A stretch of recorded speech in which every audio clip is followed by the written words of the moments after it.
Good morning and welcome to the ILSoyAdvisor webinar called Optimizing Soybean Yields with Innovative Agronomic Management, brought to you by the Illinois Soybean Checkoff. I'm Stephanie Porter and I'm the Illinois Soybean Association's Outreach Agronomist, and I will be moderating today's webinar. I want to first off take the time, thank you for you taking the time out of your busy schedule to join us this morning.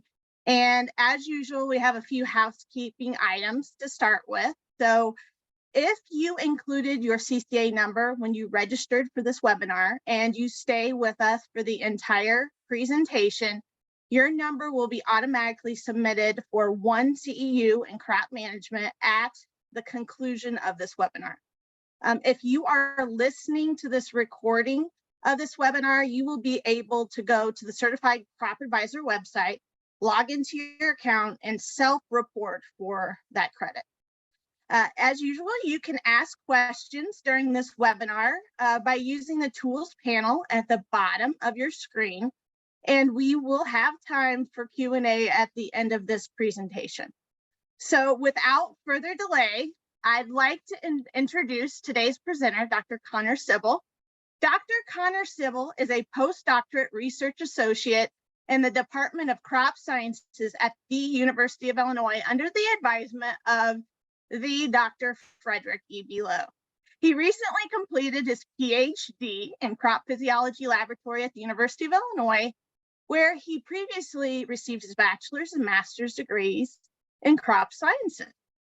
His research focuses on categorizing biological products and understanding where, how, and why they work to improve fertilizer use efficiency and increase crop yields.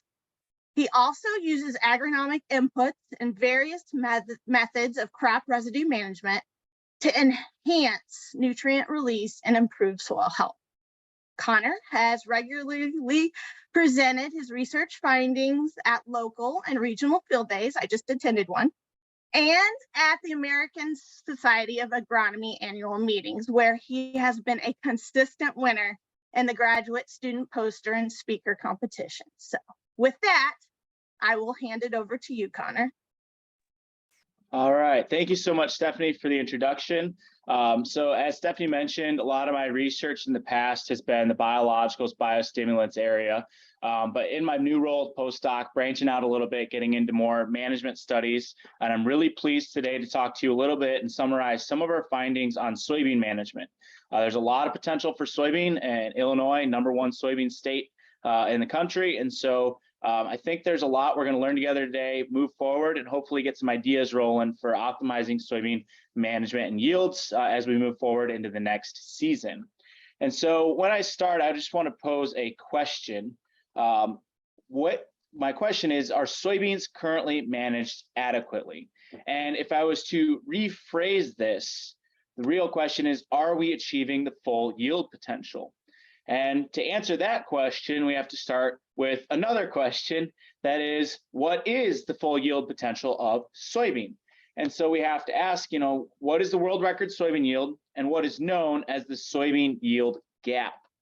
Well, the soybean yield gap comes from the world record, which is 190 bushels per acre that was set in 2019 by Randy Dowdy. And the US average record yield was 53 bushels per acre, and that was 2016. I am very happy to say, I think a lot of this, and thanks in part to Illinois Soybean Association, ILSoyAdvisor, that Illinois' record is 64 bushels per acre. That was done in 2018 and tied again last year in 2021. That being said, the yield gap is the record yield minus the average yield, in this case, the 53 bushels, it's 137 bushels per acre. So that is the yield gap, the yield potential that we have to improve soybeans management and ROI on the farm. Now, yes, 190 is a very, very high number, right? When I look at that average of 53, or in the case of Illinois, 64, right? Well, why can't that average be 80, 85, maybe pushing 90, right? So maybe not 190, but I think there's a lot of things we can do moving forward to bring those averages up and make soybean a really manageable crop and a key component to our management systems beyond the standard of need to rotate for the corn ground, right? And so how are we going to get there, though? That's the question. What factors do we have to consider as we start to continue optimizing our soybean management? And being a member of Dr. Belo's program, of course, going to give a shout out to Dr. Belo and his team when they first came out with the 6 secrets of soybean success, which exactly was that. Which factors have the biggest impact on soybean yield? And they came up in 2012 with these 6 factors on the screen, right? We've got the weather, fertility, the genetics, foliar protection, seed treatment, row spacing, 6 different factors. And these were developed in 2012. This is Dr. Belo, Dr. Hagley, former member of the crop physiology lab. But when they first came up with this concept, you know, the question was, where do these rank necessarily? What's the value of each of those in soybean production? Because, you know, everyone here on this webinar, we're talking about soybean, everyone knows soybean is difficult, right? It's a tricky beast because it likes to change its mind a little bit year to year on which of these factors might be giving the most yield benefit in that particular season. But when we think about when these first came out in 2012, you know, we consider ourselves and scratch our heads a little bit and say, has soybean yield changed in the past 10 years, right? Well, when I go back to this record yield slide, right, the record yield was 2019. That was just 3 years ago. And the Illinois records, 2018, 2021. So certainly more recently is when those yields continue to break. So that tells me in the last 10 years, we are continuing to push our yields and we're getting better and better soybean yields. But can we maybe get those numbers to jump a little higher each year or maybe every year? Rather than, you know, record in 16 and 18 here. Let's keep that record moving. And to get there, we're going to go focus on these factors of management. And we're going to talk through these one by one so you get an understanding of why these factors are the 6 most important for soybean management, what that does to the soybean crop to get us to a higher yield. So then we can piece all the pieces of the puzzle together and ultimately optimize higher yield and management. And so we're going to start, and then of course, when you add all those factors up, what is the yield potential we can get to right there at the bottom? We're going to start with the weather. We're going to assign that a value of 35 or more bushels, right? So weather dominates everything. You often hear the phrase, you know, soybeans yields are made in August because it's largely dependent upon the precipitation. So across the state, I know actually this week's been pretty good for that. So I think as our soybeans start to set those pods and start filling those seed, we're looking pretty good in terms of the start of August. But weather, it's really a driving factor in soybean yield. And I was just talking about, you know, August, right? So grain fill, but where does weather make the first impact? Well, that would be at planting date or at planting, because planting date is determined by the weather. See, sometimes people talk to us and say, why is planting date not one of the 6 secrets? It's because of this right across the top. The weather determines your planting date. You don't get to pick that necessarily. We'll talk about maybe there is something we can talk about planting date and being able to select that when we consider changing our mentality about corn soy rotations, right? But going back to 2019 here, May 15th, right? It's gonna be a long time before that field dries out. We actually didn't get in until the end of May into June in 2019, again, 2020. So the planting date is determined by the weather. What is it about planting date that makes it such important for soybean yield? Well, we looked back at our data set, and I say we give full credit here to Dr. Vitor Favaretto, another alumni of Dr. Belo's program. He went back recently at the last 10 years of soybean trials from our research lab across the state of Illinois. And what I have here plotted is the check plot yields. So there's no management here, just what is the check plot yield of that study in that particular year. So you got the yield here on the y-axis and then the date that it was planted down here on the x-axis. And what you see is that as the planting date gets later, that yield gets lower. And in fact, when you do some regression, you can see that there is a decrease of almost half a bushel per acre every day we planted after April 23rd. I want to put a key note there. Why after April 23rd? Well, in the last 10 years, that was the earliest soybean that we had actually planted. Last year, we got out really early, April 1st and 2nd, and we had yields in that 95 bushel range. And so the trend continues even as you go earlier and earlier. So there's as simple as planting earlier can give us higher yields. Why does this occur? Well, we did a study this year where we have some planting dates. I want to show you some photos, get some images in your mind about what planting dates can do for soybean phenology, how it grows, and then we'll talk about where the yield is then built to get us into this trend line. And so we planted our first soybean this year on April 23rd. That's over here on the left of this photo. And then our next one, we came out at May 9th, right? That's here on the right. And you can see that there's a slight growth advantage. But what's really interesting about this too is planting date and emergent date are two different things, right? So April 23rd versus May 9th is a 17-day difference in planting. These actually only came up 6 days apart, right?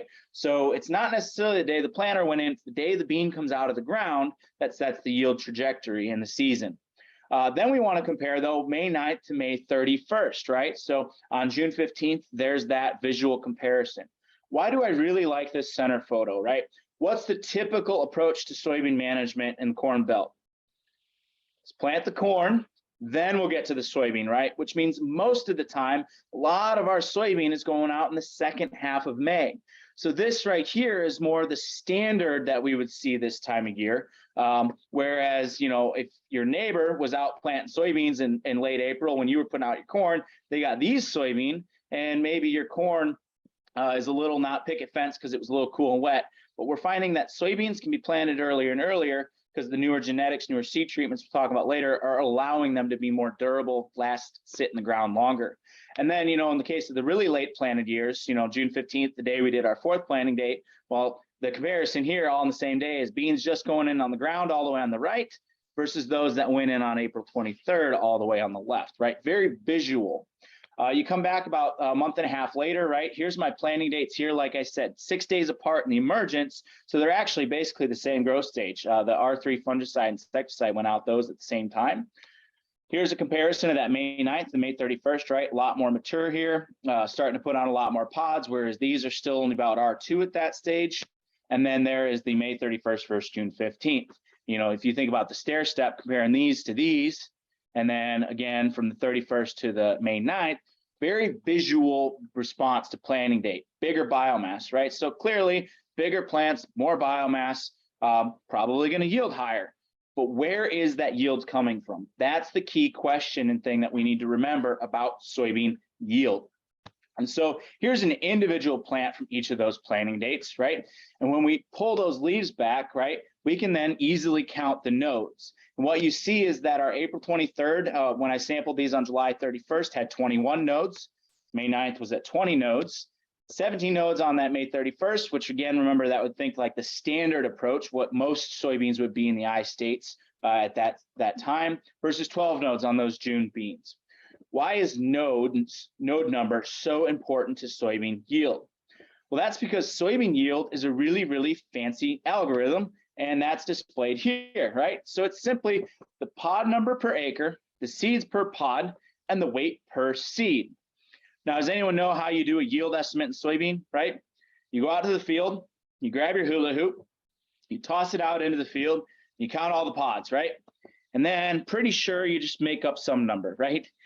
Because soybean yield is really hard to predict because it goes back to what I mentioned earlier, right? Beans are made in August. Well, if you have a rough August, dry precipitation or weather events, you're going to reduce one of these factors, whether we abort some of those pods, or seeds per pod is pretty genetically determined, so it's hard to change that with management, but weight per seed, largely determined by August weather as well as management. And so these three factors together give us our yield, and we know that seeds per pod is genetic, weight per seed, while sometimes management related is largely determined by the August weather. We want to then go after the one we think we can protect and increase our chances. Can we get more pods per acre? But what is so important about more pods per acre is where in the plant they're located, on the nodes, right? So here's just an example. You know, graduate students, they love to do different tasks. And I think one of their favorite tasks is to go out to a soybean field and count pods by nodes, right? So on the x-axis, we got the nodes of the soybean plant. And on the y-axis is the number of pods at each node. Well, you notice in a 50 bushel soybean crop, remember US average is 53, right? So we're getting into an average yield here. Most of the yield is between nodes 9 to 16, the center of the plant. They are putting the pods at those nodes. And then what happens if we increase yield, right? So where are the pods going to have to go if we want to increase soybean yield? Are they going to go over here at the top of the plant? They're going to go down here at the bottom of the plant. Well, in reality is we put a few on the bottom, a few at the top, but in a 62 bushel crop, most of the pods are still in the center of the plant, right? So rather than nodes 9 to 16, we're maybe pushing nodes, 5 to 18, but a lot of the yield is in the center of the plant. And so it's managing the plant to be stress-free so it keeps the pods in the center nodes. And when we think about that, when you count these pods, in 140,000 stand, right? That's a pretty typical bean stand. I know some are pushing earlier and earlier, but 140 is pretty typical. If you had one more pod for every plant out there in that field, you're going to get another 2 bushels per acre, right? Seems pretty simple. One more pod, 2 bushels. Now that's simple in concept, but as we all know, soybean can be picky. Talked about this a little earlier, right? You get the wrong weather, it aborts pods, drops pods, and it only yields what it wants to. But what is important about this is how many opportunities can we give that soybean plant to put out one more pod? So my April 23rd beans, they're at 21 nodes, right? A lot more opportunity, find spot for one more pod.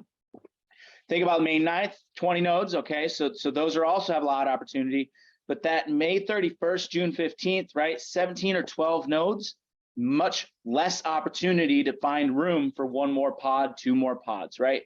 This is why planting date is so important, because it gives us more nodes, more opportunity to add pods to the plant and increase yield. And one of the interesting things that I don't have the full summary for you today, Marcos Lohman, another PhD student with Dr. Bilo, he looked at 1,300 data points that we have for soybean yield going back the past 10 years, more data points than we originally had on that slide. And what we see is that differences in yield are largely associated with changes in seed number, which is pod number, right? So soybean yield is to improve there, we need to improve pods per plant. That's going to be the key focus in managing to keep those pods. And so that's why weather is so valuable, why we assign it that value of 35 or more bushels per acre. Because the earlier we can get out there, the weather allows, then we can get more nodes, more pods, more yield. Then we go to genetics though, because it's one thing to plant early, it's another to decide what am I going to plant, right? And that's the genetics, the variety that you pick and choose, whether you're brand, brand loyal and things like that, but also maturity group, right? We have a range of options in maturity group. That also has a play. So we assign that a value of 25 bushels. And keep in mind, these numbers are going to change season to season, but over the last 10 years, these are kind of the values we've seen in our research associate. So just an example, every year we do a yield management study. And so this would have been Champaign site back last year. And you'll notice that our top variety was 100.6 bushels on the control. All we did was plant it, and that was a high yielding variety. Variety 26 down here was only 73 bushels, right? So that's a large swing in yield response. And the only change here is the variety, 27.6 bushel difference based on the variety, right? And these were planted April 15th. And so earlier planting, setting a higher yield, right? So that 73 is good until you see that we could have had that 100.6. So what is maybe driving some of it, right? Some of it's a genetics in the background a little bit, but largely what we see in our research is the higher the maturity group for the region, the higher the yield, right? So, 4.4, 4.2, 4.3, that's pretty high for Champaign County. But when you compare that to the 2.5, 2.7, 2.9, lower threes, longer maturity is giving us better yields because they'll also put out another node and fill into the season a little bit longer. And so this is a example from Champaign. We see this in our research in southern, central, and northern Illinois. The longer maturity, generally, you're going to get a higher yield. And that's partly why genetics can be so influential in improving our yield and soybean management. So that's why we get to the genetics. Then we look at row spacing, and we assign row spacing a value of 9 bushels, right? So here's a photo example of that. Here's my 30-inch row of soybeans, right? They're almost canopied, but you can still see soil down the center of the row. Whereas my narrow rows, right, a lot more canopy there, closure, same population, we just put the rows closer together.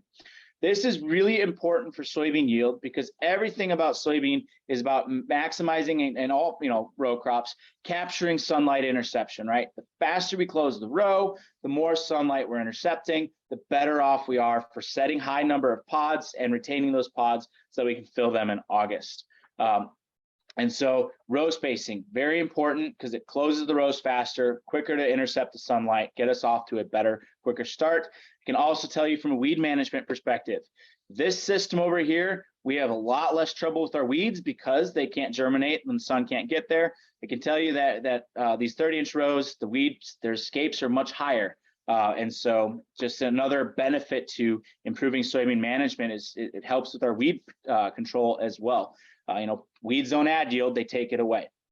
And so when we looked at 11 studies here from 2014, 2015, and we see that we are increasing our yield by about 6 bushels in this scenario, but where that yield came from was an increase in the seeds per area, right? So it goes back to that algorithm, more pods per acre, we're improving that. Why does a narrow row also help us improve pods per acre? When you narrow the row, you get a little more elbow room within row, and we maybe tend to see that sometimes 20s branch a little more. Branches, something we didn't discuss earlier, also have additional nodes to put out more pods. So, that 1 pod per acre, if we're not putting it in the middle of the plant, maybe we're putting it into a branch that we induce by narrowing the row a little bit. So narrowing the rows helps us retain pods and seeds per acre, and that's going to improve soybean yield. Then we get into the next factor that we talk about. This is foliar protection. We assign this a value of 5 bushels, changes year to year. But why is foliar protection so important? Well, right, here's just an example of insecticide. So without it, we got those Japanese beetles feeding on the leaves, and with it, those leaves are protected. Remember I said row spacing, so important to closing the row for better sunlight interception. Well, once you've closed that row and you're intercepting sunlight, you want those leaves to be as full as possible. As soon as we start getting feeding, we remove leaf area, we remove opportunity to fill those pods and increase seed weight. And then on the fungicide play, right? So we know there's a staggering effect. When the disease is there, we get disease control. But even when we have the absence of disease, the fungicide tends to be greener longer, plant health. Green plants are photosynthesizing, producing sugars, putting it into the seed. And so when we put the insecticide and fungicide out on our soybeans about that R3 growth stage, we're helping improve the plant health and duration into the season. Why is that so important? How could that foliar protection play a role in increasing soybean yields? Outside of, the disease control, of course, disease, again, like weeds don't add yield, they take it away. But the average soybean seed weighs 150 milligrams. So remember that yield algorithm I said, it's the pods per acre, the seeds per pod, and the weight per seed. Well, if the average seed is 150 milligrams, if you can increase that from 150 to 152 milligrams, that's worth 1 bushel. So we can add 1 pod and get 2 bushels, or we can increase the seed weight from 150 to 152 milligram and get 1 bushel, right? And that's what we see when we look at our foliar protection response. So we got a 3 bushel advantage in the study averages here, but as a result of increase in seed weight, right? So greener longer into the season. This is where back-end management can help us fill the seed. So the other thing that we're going to talk about later is the systems approach, right? So on the early end, when you plant earlier, you got more nodes, more opportunity for pods.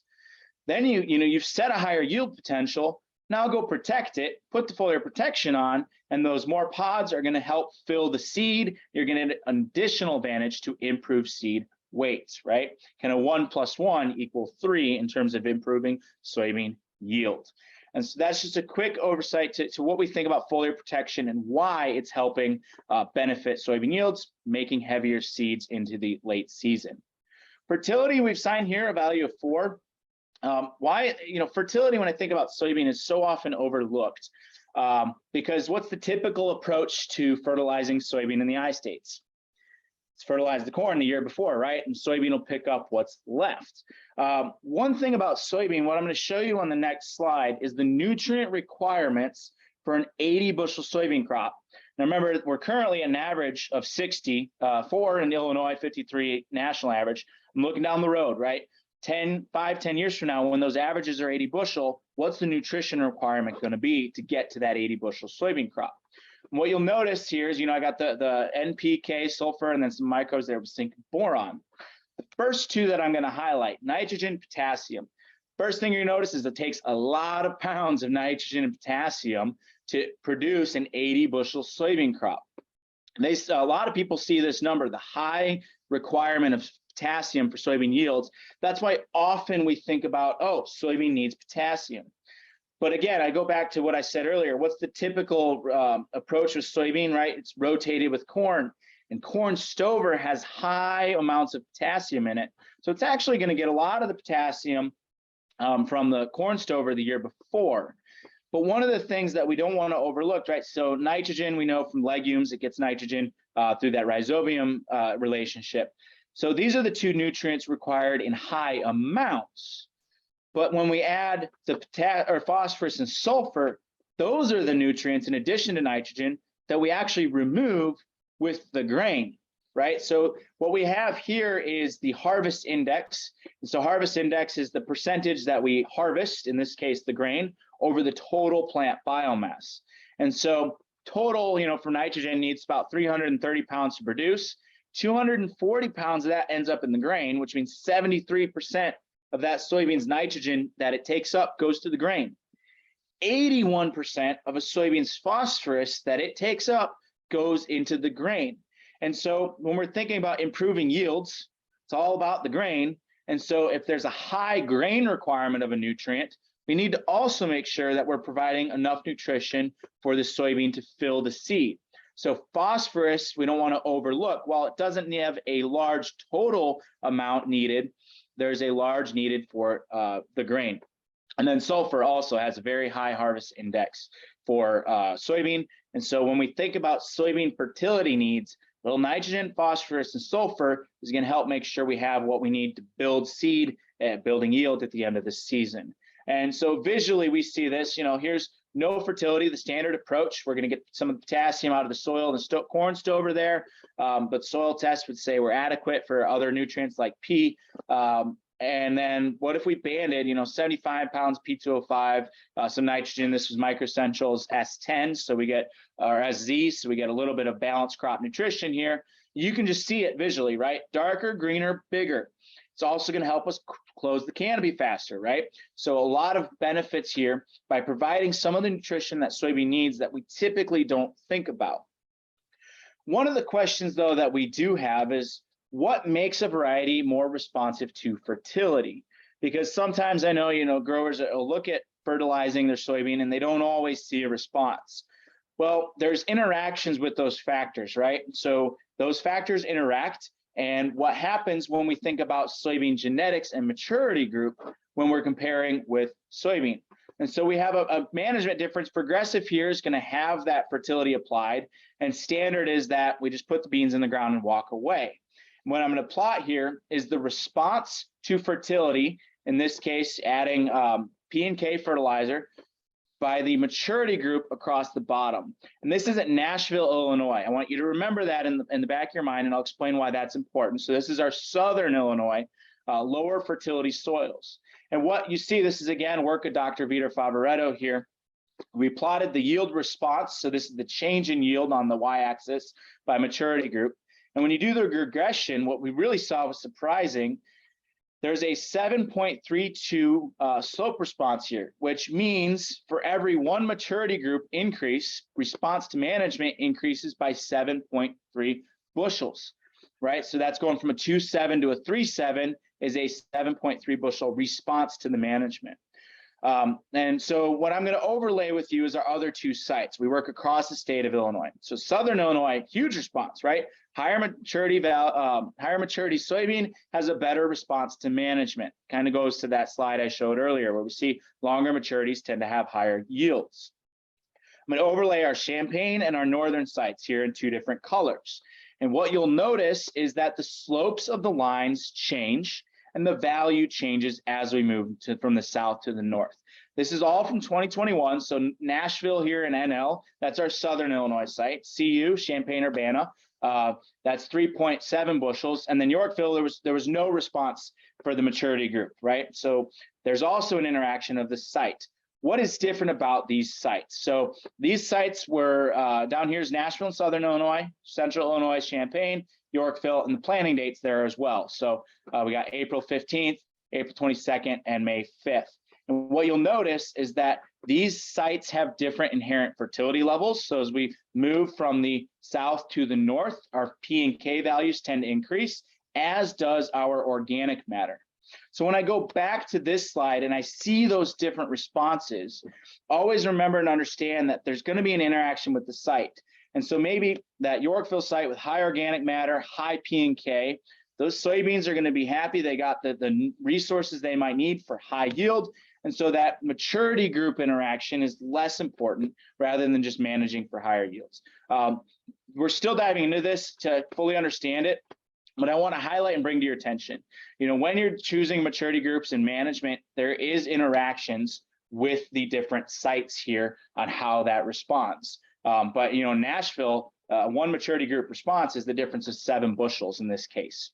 So the key takeaways to that is, soybean needs fertility and foliar protection to attain higher yields, but a lot of that depends on having a fuller maturity soybean variety where it's more responsive to additional pre-plant P and K applications. Like I said, that lower fertility site, man, that response to fertility really changed as we changed the variety. So fertility, very important, but it also interacts with variety. Just some concepts, things to keep in mind as we start looking at management plans for our soybean programs. And lastly on there, we have seed treatment with the value of about 2 bushels. And this is just coming right out of the ground, right? Same thing for corn, beans.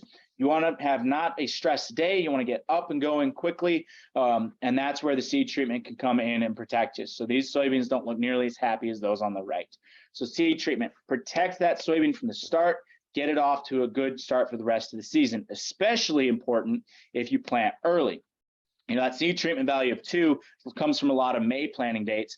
I bet in April, that seed treatment value is going to be much higher compared to maybe a late May or June value. So these are the 6 factors that we identify as the most important for soybean yield, and some of the reasons, the concepts behind why these factors are important for our management programs. And so if you add all of that up, what is the total? That is about 80 bushels, right? That's the potential where we can go. And you saw some of those examples I showed you. I mean, we're pushing some of that 80 bushel yield potential already, but we need to continue to push it and get those averages up across the state.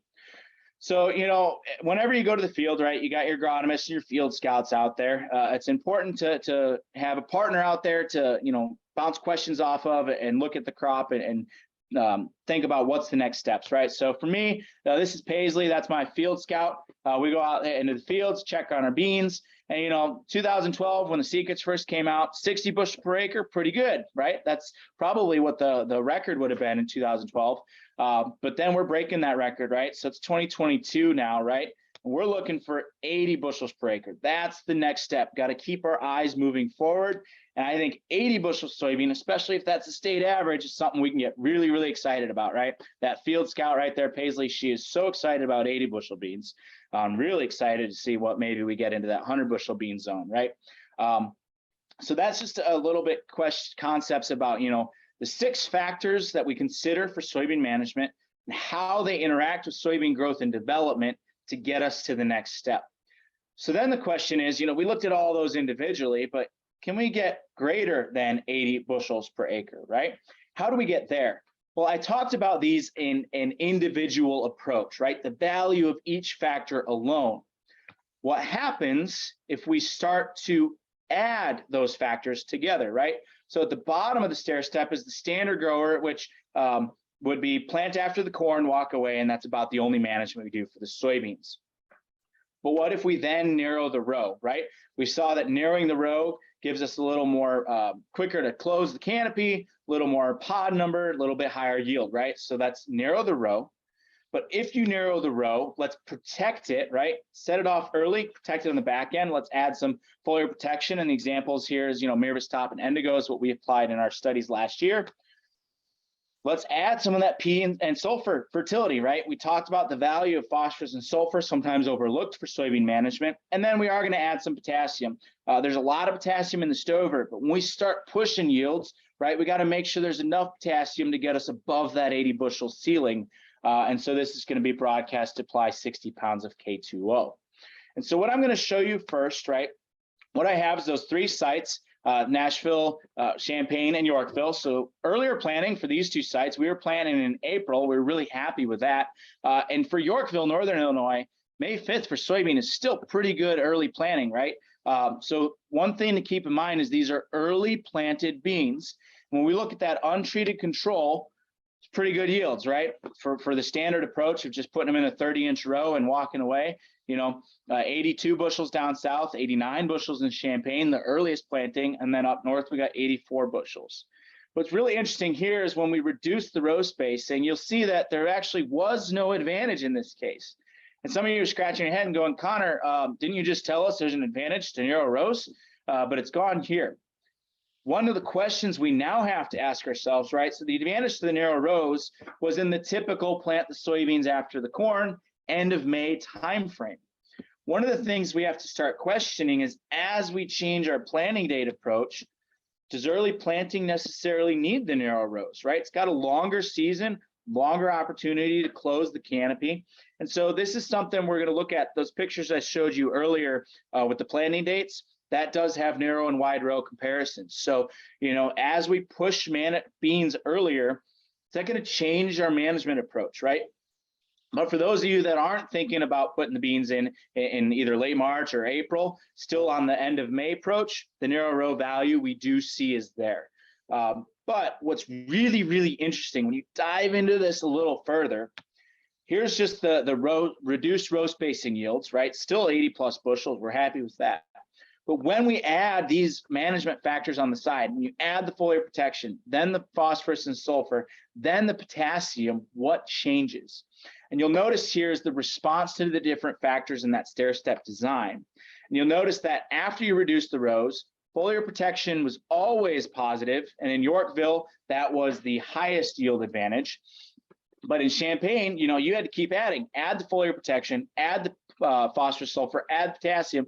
Now we're in 89 bushel response. And then in our southern site, you need the foliar protection and the phosphorus and the sulfur to get the maximum yield. That's what I'm showing across the screen here is which management approach gave us the maximum yield. And so when you're in a narrow row, you need to continue to manage for higher yields, right?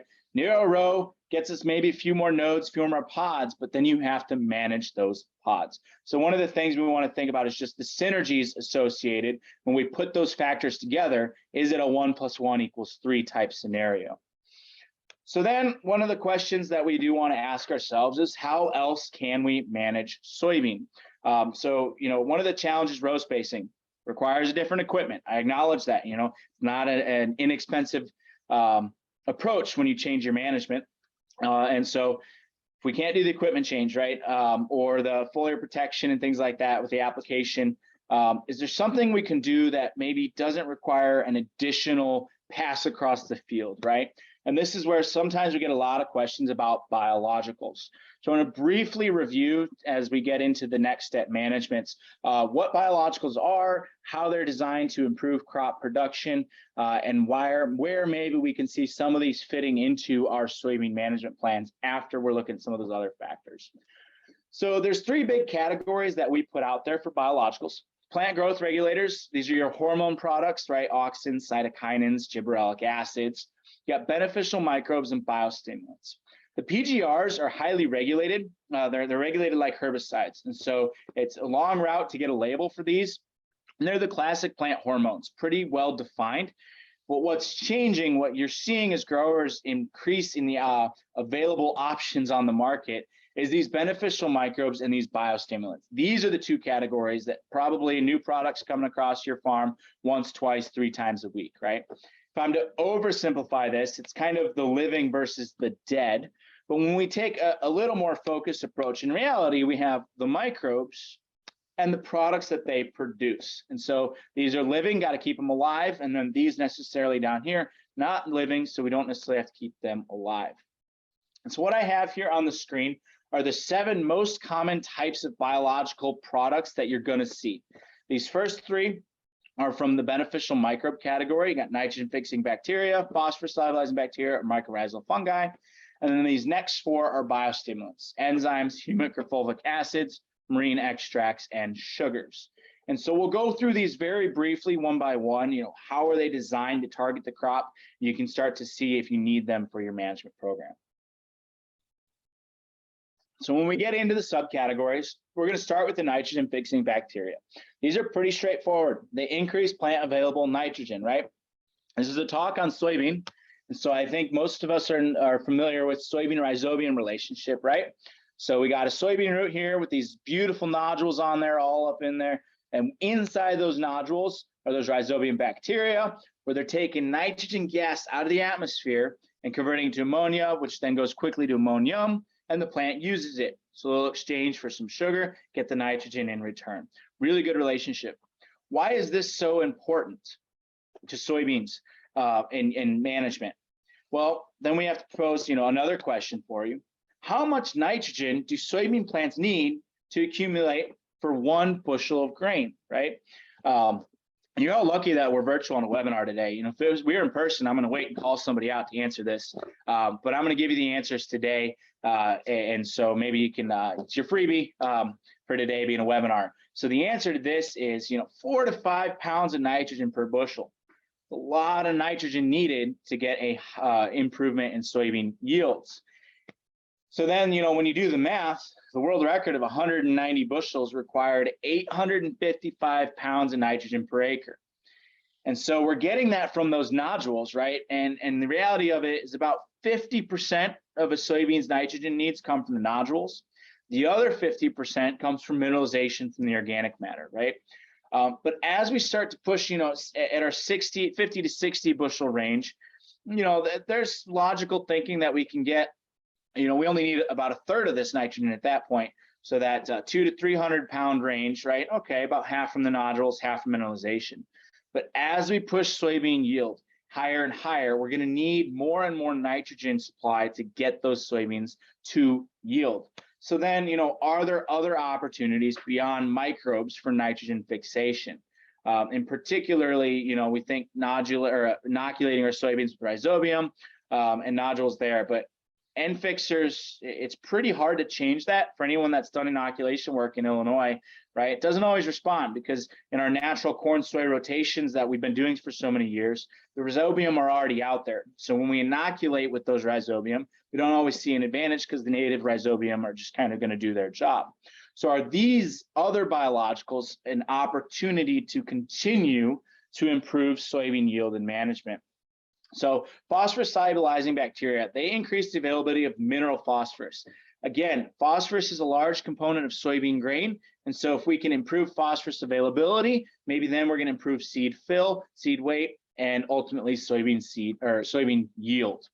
The mycorrhizal, these extend the root system in essence. They're natural plant symbionts. They love to grow along plant's root into the soil, explore the soil, right? So if we're not fertilizing our soybean, where is it getting the nutrition? From the soil. And so a mycorrhizal network helps it find that nutrition more so than it might be able to do on its own. So those are the 3 beneficial microbes. Enzymes, in this case, particularly largely in the phosphatase area, they increase the availability of organic phosphorus. When we think phosphorus management for corn and soybean systems, we often think of the mineral pool, right? So what are we testing with that soil test? The mineral availability of phosphorus. There is a lot of phosphorus in our soils that is in the organic form. And so what if we can mineralize phosphorus from the organic matter to help meet some of our nutrient needs? And so what that is a new biostimulant where they're just enzymes in a jug that those enzymes go after the organic phosphorus, right? So if you apply that in the furrow, it's going to mineralize phosphorus right in the root zone. So an alternative, we got phosphorus-solubilizing bacteria. They're going after the mineral phosphorus pool. And we have the enzymes going after the organic phosphorus pool. Now I have 2 biologicals that are going after 2 different pools of phosphorus. And maybe in the case of when we're not fertilizing phosphorus for soybean, this can help us make up some of that gap, right? So some things to consider about alternative ways to improve nutrition availability for soybean. Humic and fulvic acid has been around for a while, a lot of products out there. They're negatively charged, so they can chelate soil cations, right? Cations love to bind with phosphorus. So if you chelate the cations with these products, then that makes the phosphorus stay available for the crop. They're also a carbon source for soil microbes. And then marine extracts and sugars, right? If we apply them to the soil, it's going to stimulate the microbes in the roots. These are carbon and nitrogen loaded biomolecules. So it's like giving building blocks for the microbes to build the proteins and things that they need to do. But then we think about foliar applications. These are going to mitigate stress, especially related to drought. This is where we start to see opportunity, right? Soybean, it'll abort 50% of its yield potential. So maybe if it's stressed, there's a foliar biostimulant application that will convince the soybean that it's okay, it's going to be all right, the drought will pass. Hold on to those pods, and then we'll get better yield at the end. So the other option for biostimulants is to minimize the stress of the crop, so it retains those pods and we get higher yields. One of the things that I want to talk about when we use biologicals, just a reminder, they're often marketed to replace management or, replace fertility needs. Well, this barrel here, right, Liebig's law of the minimum, and you can only fill that barrel up until the lowest stave is reached, and then the water flows out. So in this case, the waters are yield, and the staves of the barrel are our management factors. These are the big ones we think about, right? I got phosphorus, nitrogen, potassium, big 3 macronutrients that we need to produce a high yielding crop. Seed treatment, especially if we're planting early, very important to have that a higher stave on the barrel. Plant populations, foliar protections, and microbes, right? If one of these is your limiting, then your yield potential is capped, even if you're doing everything else right. But this is Illinois, right? We got ILSoyAdvisor. We're the #1 soybean state. We're very good at managing soybean. So our lowest stave is often related to the weather.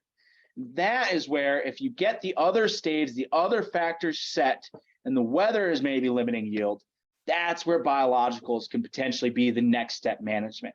So I don't want you to think that biologicals or biostimulants can replace the foliar protection or replace the phosphorus and nitrogen needs. Rather, when we get beyond what those can do, like things like the weather, can we mitigate the stress or provide additional nutrient value, raise that stave, and then increase yields? So just an important thing to let you know in the back of your mind when you think biostimulants, biologicals, they're not going to replace your management. They're going to take your managements to a higher level.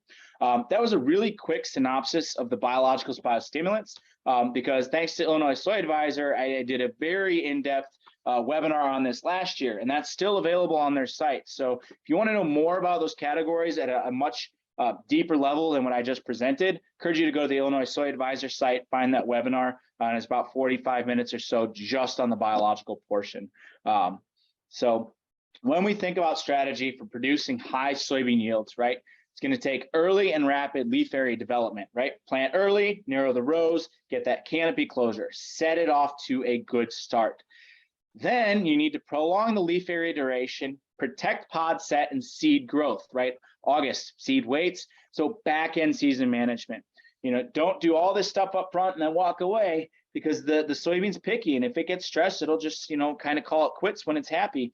But if we do back end management like foliar protection, some biostimulants, keep those pods happy, and then keep those seeds filling, that's when we're going to see higher and higher soybean yields. And then largely, again, prevent crop stress. The soybean will throw pods left and right the second it feels a little stress. So let's try and keep them happy plants, retain their pods, higher yields. With that, special thanks to Illinois Soybean Association, ILSoyAdvisor for having me on today. I think we got a few minutes here for some Q&A. And there also are the QR code for CEU credits. And I think Stephanie mentioned that if you logged in, it kind of already took care of it for you. Yeah. So thanks a lot, Connor. Again, just like you said, we have some time for questions. First off, we did have some that came in previously, so I'll hit maybe 1 or 2 of those. Does the time of day and weather, so hot or dry, affect the performance of foliar fertilizers? That's a great question.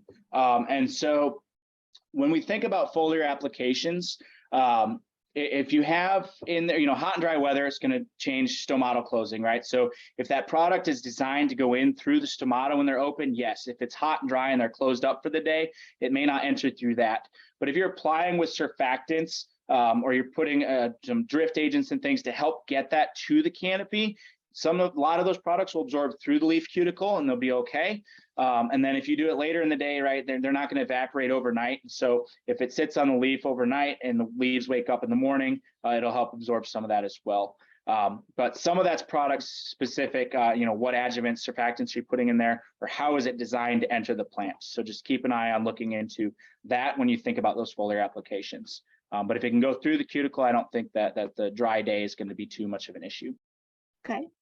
So next up, Mr. Don Kyle has a couple questions. So one is there an interaction between planting date and foliar fungicide and insecticide? So more specifically, do later planted beans respond similar to foliar protectants?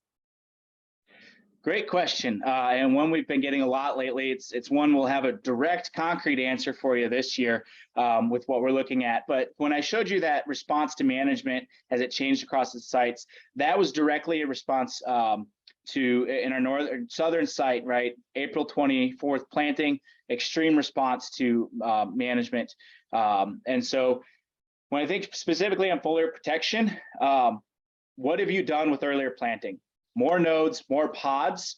Foliar protection, it's more area to protect. Late planted beans that have less nodes, it's less yield potential, so you're protecting a smaller yield area. So my honest opinion is that the earlier planted beans have a higher yield potential, and so that foliar protection will have more value because you're protecting more nodes, more pods than you would on the late end, would be my first thought about that. So I'm just going to add this in because I got this question last week at your field day. What about having, and I know the ROI is probably not there, but the question is, should you have 2 applications of foliar, fungicide, insecticide? Yep, great question. So I'll be honest, like Champaign County this year, the disease pressure is not as high.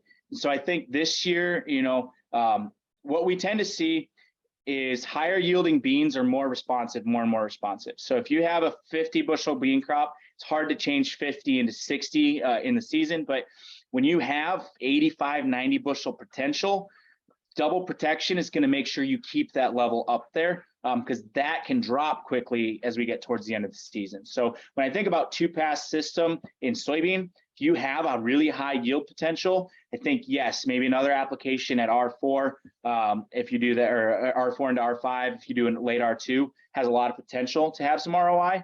But again, I think about the yield potential you have. If you have a high yield potential, protect it.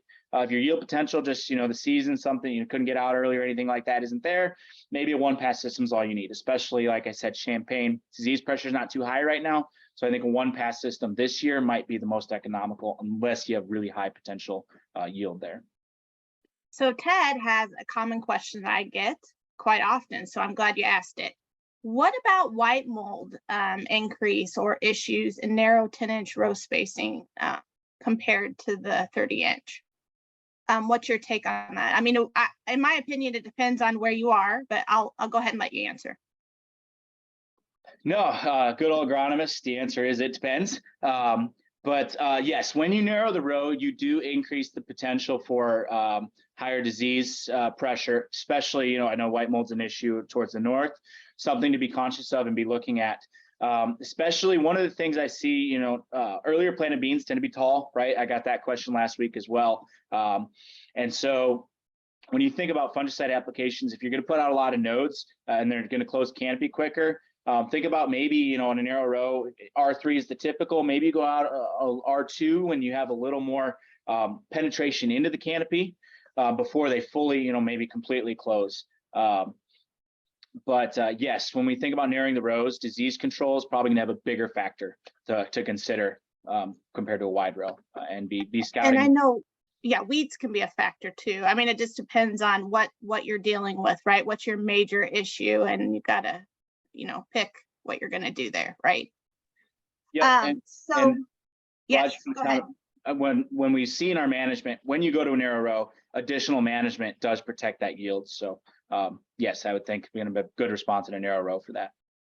Okay, then lastly, we have another question from Don. And so He says fuller season varieties tend to be more prone to lodging, especially under high yield environments. What management can you offer for decreasing plant lodging during pod filling? And two, what yield penalty do you assign for lodging? Sometimes seems associated with high yield, so a lot of weight on the plant. And sometimes the plant lodge earlier and it seems to detract yield. So plants get stripped out and plant health suffers. So what are your thoughts? Great questions. And so, yes, one of the challenges is preventing that lodging with high yield beans. So a couple of the approaches that are out there. If you reduce the population, you promote branching instead of apical dominance a little bit. So lowering population is one way to get that plant height down so that it's a little sturdier, a little branching, thicker stems, less likely to lodge as the first approach. Again, if you narrow the row, there is an advantage there, a little more elbow room, more prone to branching, a little bigger stem diameter. And so narrow rows, we don't see as tall as our 30-inch wide rows because of the left to right spacing. There are, those that try and stunt them earlier in the season with, like a Cobra application. That stresses the bean though. So we're not a huge proponent of trying to stunt the beans with herbicide. So from a management perspective, lowering the population and reducing the rows, promote a little bit of thicker stems is going to help with that. As far as when they lodge, what's the yield that you might be associated? A lot of factors at play here. So I've seen this when they lodge at R3, R4, we get small seed weight because the stress plant just doesn't fill the seeds. And so in that case, yes, I bet probably 5-7 bushels maybe we lost when it lodged really early due to that plant stress.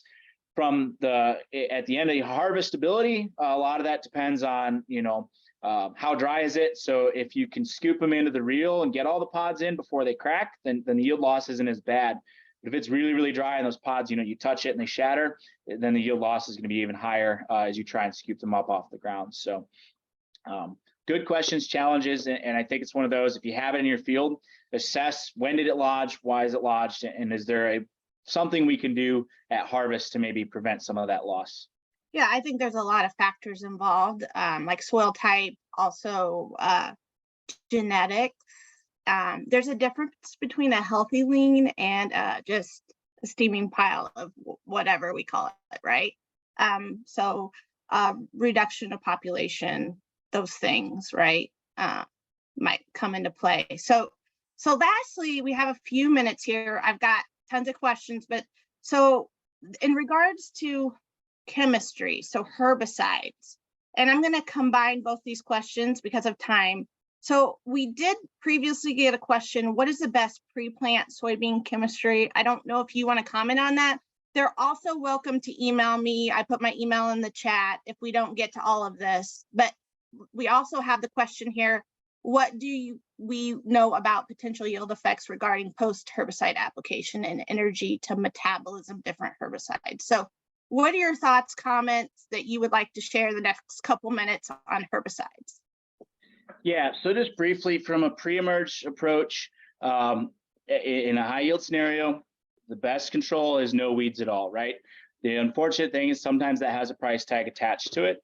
And so when we consider pre-emerge herbicides, if you can get a good multiple modes of actions to prevent those weeds from germinating early, that's the best approach to go with. With some of these new trait packages, we're getting a few more options for in season. So if you have to, maybe pull back the budget where you can't get 2 or 3 modes of action on the pre and you're limited to 1 or so, then be thinking about that foliar if you have those traded varieties where you can put 2 or 3 modes of action in season. That's the best approach I can have for you. A lot of the herbicide comes down to the ROI and the budgeting on the farm. When I think post, the PPOs and things are effective, especially when we get into some of the broadleaf scenarios. But it also has a minor effect and stress on the soybean crop, right? So when you spray that PPO with the adjuvant, don't look at it for 2 weeks. Kind of approach. That's in our general understanding and things. Stress plants you're gonna maybe lower the yield potential a little bit.